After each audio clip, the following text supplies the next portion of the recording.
자, 우리 이번 시간에는 샤딩 과학기술 13강입니다. 사실 그렇게 그리 어렵지는 않아요. 자, 한번 보자.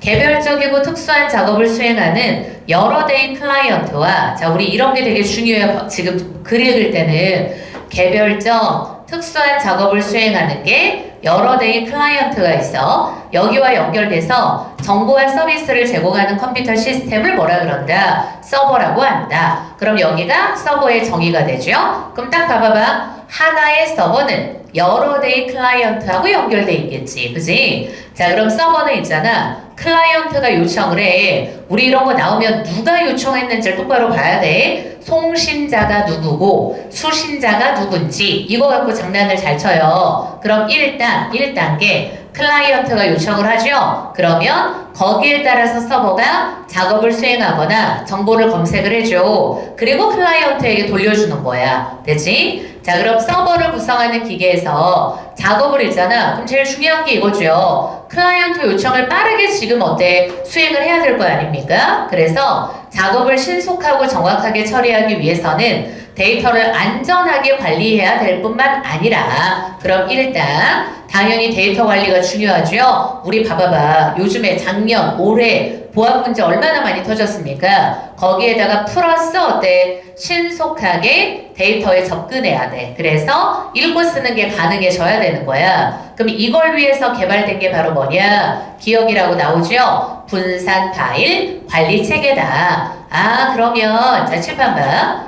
여기 나와 있는 분산 파일 관리 체계라는 것은 목적이 있잖아. 얘네가 이루고자 하는 게 딱 이거야. 첫 번째, 데이터의 안전한 관리. 그치? 앞에 지금 나온 것처럼 데이터의 안전한 관리. 그리고 두 번째는 어때? 신속한 처리가 되는 거. 됐죠? 그래서 나온 게 분산 파일 관리 체계다. 됐지? 자, 그럼 이거는 있잖아. 데이터에 어때요? 불법 변조를. 자, 그럼 얘네 기능이 나와. 불법 변조도 방지해. 그리고 기계적인 결함에 대응을 해서 데이터 유실로부터 안전을 도모해. 아마 이거 아닐까? 여기 분산시켜가지고 처리를 하는 거니까 어느 한쪽에서 유실되어도 나머진 남아있고, 뒤에 보면 알겠지만 이게 또 데이터를 좀 다른 여러 군데다 또 복제를 해놔둔단 말이야. 그러니까 이제 리스크를 줄일 수가 있겠죠. 그리고 또 게다가 봐봐. 이것도 돼야 돼. 서버의 부하를 줄여. 한 곳에서만 처리를 하는 게 아니라 분산시키는 거니까 서버 부하가 줄어들죠? 그럼 당연히 어때? 신속한 연산도 가능해. 그래서 기계적인 성능과 저장 용량을 확보하는데, 그럼 두 마리 토끼를 둘 다 잡는 거네요. 기계적 성능도 높이고 저장 용량도 확보하고 유리한 전략이다. 그럼 기억의 분산 파일 관리 시스템에 뭐가 돼? 장점이죠. 자, 그러면 이제 대조가 돼. 잘 봐봐. 요런 게 중요하다 그랬어요. 비문학 읽을 때는 어디다 줄 긋는 거냐? 단일에다 줄 긋으면 돼. 자, 그럼 단일 기계로 구성된 서버야. 그럼 이때는 어떠니? 진짜 성능이 이걸 관리하려면 있잖아. 어마어마하게 우수한 기계를 확보해야 돼. 그래서 하드웨어적으로 막 램, CPU, 성능 우수한 기계를 확보하는데 큰 비용이 들어요. 자, 근데 분산 파일은 그럼 위에 단일이랑 대조되죠? 그러면 얘네들은 뭐냐면 다수의, 이런 말이 중요해. 하나가 아니라 다수야. 저렴한 저성능 기계를 연결하면 되는 거야. 그래서 데이터 관리하죠. 그럼 비용도 절감해. 높은 수준의 성능 확보도 돼. 그리고 그뿐만 아니라 장점이 또 있어. 기계가 아까 말했던 것처럼 고장이 나도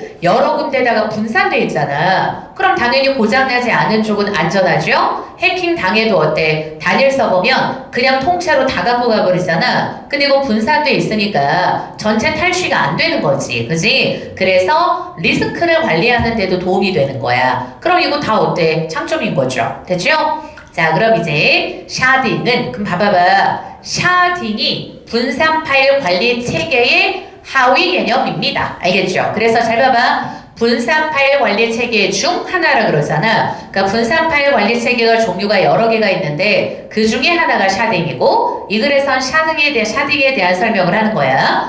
자, 그럼 얘는 어떻게 하냐? 데이터를 있잖아. 샤드 단위로 분할을 해서 저장해. 그럼 봐. 샤드 단위로 분할을 해서 저장을 하고 활용을 하죠. 그지? 그럼 샤드라는 건 뭐냐? 관리하기 쉽게 했잖아. 분할한 다음에 그럼 일단 분할을 해. 그리고 서로 어때? 연결된 기계가 있겠죠? 그럼 거기에 나누어 저장한 데이터 세트를 샤드라 그래. 그럼 이 샤딩을 운영하려면 클라이언트 요청이 들어오잖아. 뭐 좀 처리해 달라고. 그럼 당연히 어때? 그 데이터가 어떤 샤드에 들어있는지 알아야 되겠죠. 그죠? 그래서 그게 바로 뭐가 되는 거냐? 라우터예요. 그럼 라우터의 기능이 뭔지 정확하게 체크해놔. 라우터는 바로 뭐다? 그 샤드에서 필요한 데이터 조회해서 여기서부터네요. 어떤 샤드에 저장된 건지 판단하고, 그지? 어디에 뭐가 있더라? 주소를 판단을 해주는 거야. 그리고 데이터를 조회해서 클라이언트에 전달하는 애가 바로 뭐다? 라우터다. 그지? 그럼 이 라우터가 이런 역할을 수행할 수 있도록, 그럼 봐봐봐. 그럼 이제 라우터 역할이 이거예요. 그리고 너네 끊어서 이해해야 돼. 전체 샤드에 분할 정보랑 위치 정보를 저장하고 관리하는 애가 바로 뭐야? 설정 서버야. 알겠지? 그러니까 설정 서버라는 것은 무슨 말이겠어? 봐봐봐. 샤드가 어떻게 분할이 되고, 그리고 그 다음에 걔네 지금 어때? 데이터 위치가 어디고, 이런 걸 관리하는 또 서버가 있어. 그리고 또 있잖아. 설정 서버에는 뭐냐? 나중에 필요한 상황이 됐을 때 사용할 수 있도록 각각의 샤드가 어떻게 이용되었는지를 보여주는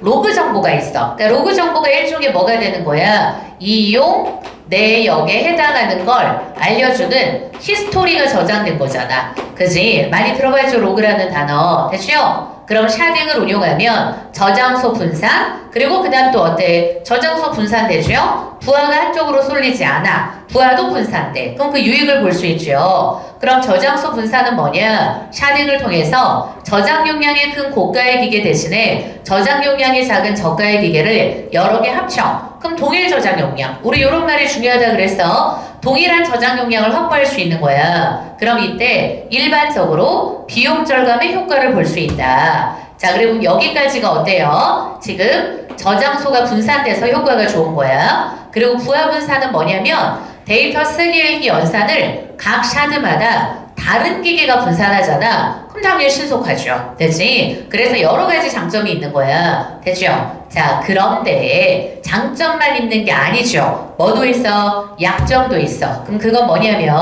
약점이 하나만 있는 건 아니겠죠? 그래서 약점 중에 하나라고 나와.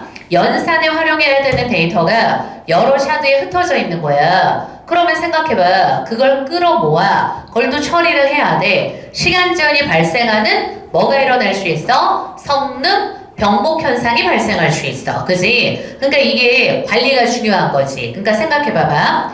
샤딩에서 있잖아. 데이터를 뭐래? 분산을 해요. 그죠? 근데 내가 있잖아. 뭔가 하나 연산을 해야 돼. 근데 그러기 위해서 필요한 데이터 A, B, C, D가 있다. 그죠? 근데 얘네들이 각각 다른 데다가 각각 다른 A, B, C, D가 다른 샤드에다가 저장이 돼 있는 거야. 그죠? 그러면 내가 이거 다 모아가지고 처리를 해야 되거든. 그럼 얘네 지금 위치 찾아내. 그리고 불러내. 그래가지고 또 모으는데 또 시간이 필요해. 그지? 그러면서 또 처리하는데 시간이 있어야 되잖아. 그죠? 그럼 상식적으로 생각해 보았을 때 우린 이 비교가 들어가야 되는 거지. 요렇게 있잖아. 이렇게 흩어진 데이터를 찾아서 모아서 이렇게 처리하는 데 들어가는 시간이랑 시간 비용의 문제랑 그리고 그 다음 어때? 샤딩을 사용하지 않고 단 하나에서 처리를 했을 때 나타나는 시간 비용이랑 비교를 해야겠죠. 그죠? 그럼 당연히 어때? 얘가 얘보다 지금 더 빨라. 그치? 얘가 얘보다 빠르면 이거 쓰면 되는 거고 근데 이쪽이 빨라요. 그럼 뭐로 샤딩하냐고. 그치? 그래서 여기에서도 있잖아. 요 약점을 뭐하는? 보완하는 방법이 있어. 그래서 선생님이 먼저 알려주면 어떤 거냐면 어때? 딱 보고 사실 뭔가 함께 처리해야 되는 필요성이 있는 데이터들이다 라고 하면 걔네들을 그냥 기계적으로 분산을 해놔두는 게 아니라 이렇게 모아놔두는 거야. 그죠? 그럼 하나의 샤드에다가 모아놔두면 그럼 이 문제가 좀 완화가 되겠지. 그지? 그럼 한번 읽어보자. 저성능 기계 간의 통신에서 발생하는 지연이 아까 말했던 게 요거예요. 그 지연이 있잖아. 하나의 기계에서 통합적으로 연산 수행하느라 유발되는 부하로 인한 지연보다 더 클 수 있어. 그럼 이게 더 크면 완전 문제인 거잖아. 그지? 그게 바로 어때? 성능 변목이거든. 그죠? 그래서 앞에가 있잖아. 나타날 수 있는 문제점이잖아요. 그럼 따라서 뒤에가 뭐야? 아까 선생님이 말했던 방식의 완화 방책인 거예요. 그래서 어떻게 하느냐? 하나의 요청에 의해서 액세스되는 데이터들을 가능하면 또 어때? 하나의 샤드에다가 배분되도록 설계를 하면 데이터의 무슨 성? 요걸 보고 뭐라 그래요? 지역성을 확보할 수 있게 돼. 그지? 그럼 데이터의 지역성이 확보된다는 건 긍정적인 면인 거죠. 문제 해결할 수 있는 거니까. 그럼 샤딩이 갖는 또 있어. 또 하나의 약점은 뭐냐? 샤드마다 다른 데이터가 들어있잖아. 그러니까 데이터의 불법적 변조나 기계적 에러가 발생할 때 복구하기가 쉽지 않아. 그래서 말뜻 똑바로 봐야 돼. 그래서 잘 봐요. 장애 허용성이 낮다는 거야. 그럼 너네 봐봐봐. 이런 거 읽을 때 생각을 잘해야 돼. 왜냐면 몰라서 틀리는 게 아니라 헷갈려서 틀리는 거거든. 똑바로 안 보니까. 그럼 봐. 데이터의 지역성을 높이는 건 긍정적인 거예요. 됐죠? 그리고 역시 장애 허용성을 높이는 것도 뭐가 돼? 긍정적인 거야. 알겠죠? 됐지? 왜냐면 봐봐봐. 복구하기 쉽지 않아서 장애 허용성이 낮은 게 문제점이거든. 그지? 그럼 당연히 어때? 장애 허용성을 높여야지 문제를 해결하는 거잖아. 됐죠? 그래서 A에 나와 있는 요 샤딩에다가 뭘 복제라는 방식을 결합하는 거 있죠? 요게 바로 뭐야? 장애 허용성을 높여주는 거야. 그럼 이제 다음 문장 봐. 복제는 뭐냐? 샤딩과 달리 차이점. 각기 다른 기계에다가 어때? 같은 내용. 샤딩은 다른 거에다가 다른 데이터를 저장하는 거예요. 근데 복제는 뭐냐? 다른 기계에다가 같은 내용의 데이터를 저장하는 게 바로 뭐다? 복제다. 그럼 예를 들어서 데이터의 불법 번조나 결함이 발생했을 때 정상적인 데이터를 다른 기기가 어때? 복제본으로 갖고 있잖아? 그럼 당연히 어때요? 에러 복구할 수 있겠죠. 그지? 문제 없잖아요. 됐죠? 그래서 이렇게 복제를 결합하는 방식을 쓰면 우리는 뭘 높일 수 있다? 장애 허용성이라는 걸 높일 수가 있다. 됐죠? 자, 그래서 잘 봐. 어떻게 하는 건지 어렵지 않아. 자, 그래서 나오죠?